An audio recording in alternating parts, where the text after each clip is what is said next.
우리나라의 양자 기술은 어디까지 와 있니? 우리나라는 사실 좀 뒤늦게 양자 이제 기술에 뛰어들어서 21세기 초라고 봐야 될 것 같아요, 우리는. 그래서 그때쯤 돼서 이제 양자 기술에 대한 연구가 시작되었다고 볼 수 있고 그 양자 컴퓨터의 가장 초기 형태 같은 것들도 이미 만들었고 하니까 우리도 아, 일단 그러면 어쨌든 초기지만 양자 컴퓨터가 일단은 만들어진 거네? 우리나라 그 양자 컴퓨터가 만들어진 특별한 어떤 사연이 있다고 들었는데. 이 분야 자체가 주목받던 분야가 아니었고 근데 이미 외국에서는 이 중요성을 알고 이제 많은 연구들이 집중되고 있었기 때문에 우리도 이러면 안 되겠다. 그래서 이제 2000년대 중반부터 양자 컴퓨터에 대한 그 연구가 본격적으로 시작되기 시작했고 오늘은 과학자 중에 한 분을 내가 소개를 할 거고 그다음에 이제 공학자 중에 또 한 분을 소개를 해서 현재 우리나라의 이 양자 컴퓨터 기술이 어느 정도까지 와 있는지를 얘기해 보려고 해. 크게 보면은 자연과학자들과 공학자들로 나눠볼 수가 있는데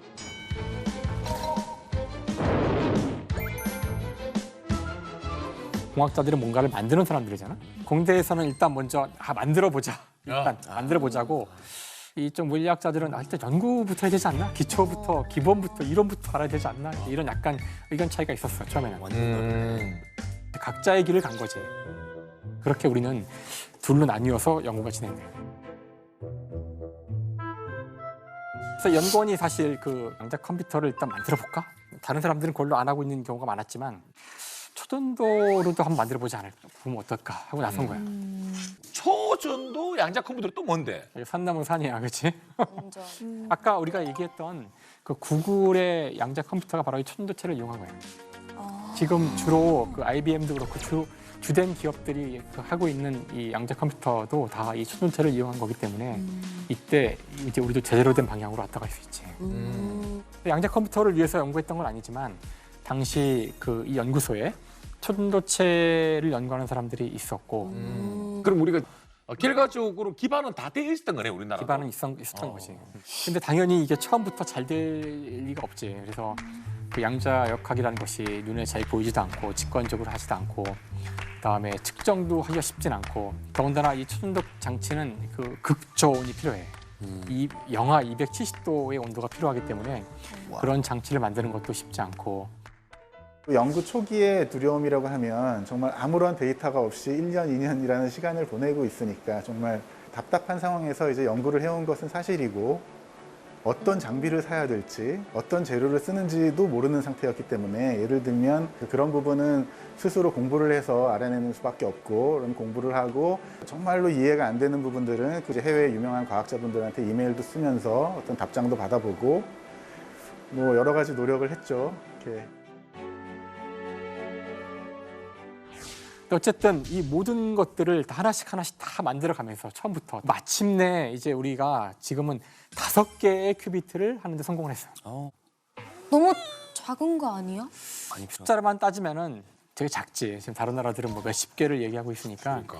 그래서 우리는 일단 숫자가 작지만 이것의 품질을 높여보자. 그래서 훨씬 더 높은 품질의 그런 큐비트를 만드는데 노력을 하고 있다고 하더라고요. 품질이 좋다는 게 어떤 거지? 뭐지? 고품질의 큐비트라는 것은 아주 오랜 시간 동안 양자 상태를 유지할 수 있는 그런 거예요. 그래서 적어도 이 유지하는 시간만큼은 그 구글의 양자 컴퓨터에 뒤지지 않는다고 하니까 시작이 반이라고 좀 더 많이 기대를 좀 해보면 되지 않을까. 되게 정교함의 어떤 싸움에서 승리를 했네. 그러니까 뭐 좀 늦게 시작을 하긴 했지만 다른 부분에서의 우리의 강점을 키워갔다고 할까? 그래서 사실 이 연구원들의 이 피땀과 눈물이 섞인 이 초전도 양자 컴퓨터 궁금하지 다들? 직접 이제 보여주기 위해서 준비를 했어요. 오! 봅시다. 볼게요. 우와.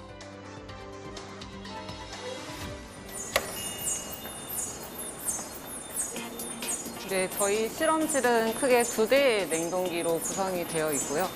이제 주로 큐비트, 양자 큐비트 프로세서를 측정하는 곳이고 양자 컴퓨터라고 하면은 이제 저 냉동기나 뭐 소자만 말하는 게 아니라 이 전체 포함해서 얘기를 하는 경우가 많고요. 이 소리는 이제 저온을 유지하기 위해서 이게 작동하고 있는 소리입니다. 한번 큐비트 소자가 들어가게 되면은 2-3달 측정을 하고 있기 때문에 매일 이 소리를 듣고 있다고 보시면 될 것 같고요. 이제 보통은 이렇게 냉동기가 생겼는데 큐비트가 굉장히 열이랑 전자기장에 약하기 때문에 지금 한 5겹의 실드를 벗기고 이렇게 큐비트가 또 나오게 되었는데요.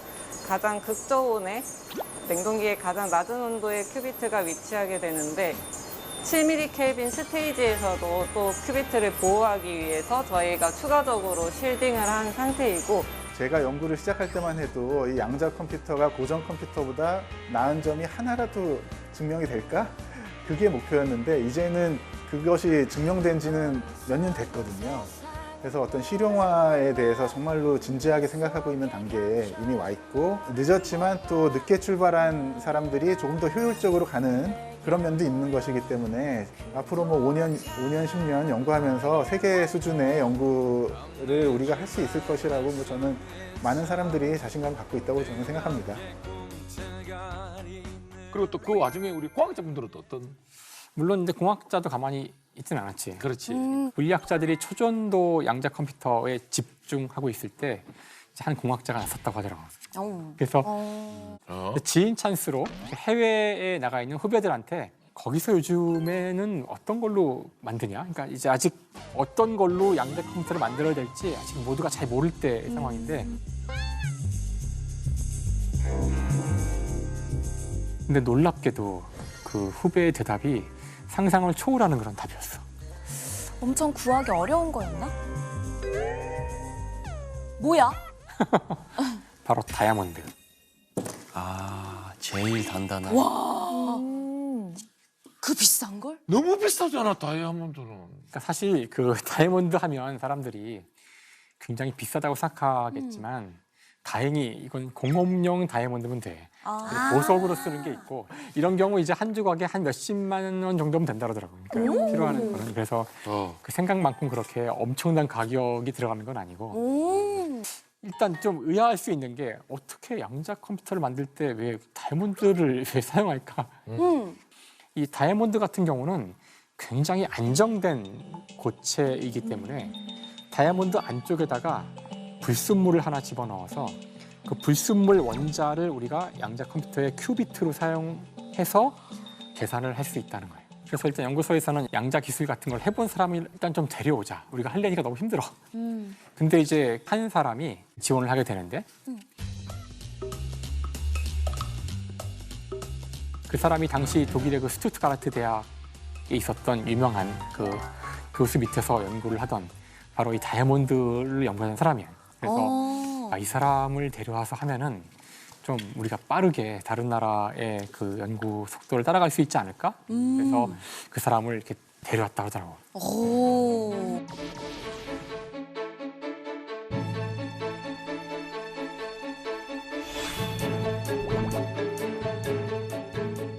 모션 연구분이 그 다이아몬드 큐비트 자체에 대해서는 잘 알고 있었지만 큐비트만 있다고 되는 건 아니잖아.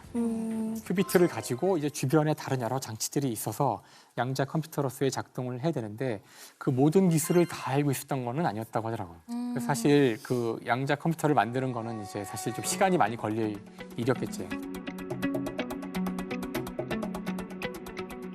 우리나라만의 독자적인 기술을 갖고 싶다.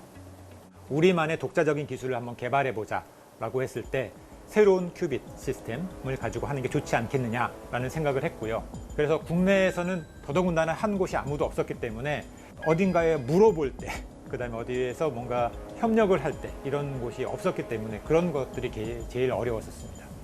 맨 땅에 헤딩하면서 우여곡절도 많이 겪고 이렇게 하면서 노하우가 많이 쌓입니다. 맨 땅에 헤딩하는 거 좋아합니다. 그러니까 사실 그 전까지는 초전도체를 썼던 이유 중에 하나도 초전도체가 외부와 이게 상호작용을 안 하기 때문에 아까 얘기한 그 양자 상태가 잘 유지가 될 수 있는데 그러기 위해서는 온도가 굉장히 낮아야 돼요.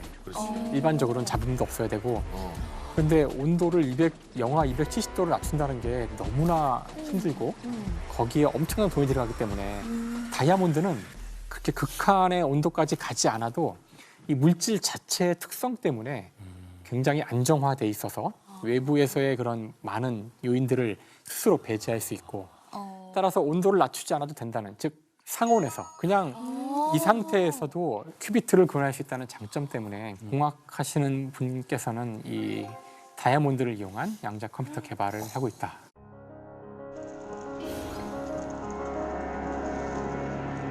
이쪽이 저희가 다이아몬드 MV 센터 큐빗을 이용한 양자 컴퓨터 기초 연구를 하고 있는 곳이라고 보면 됩니다.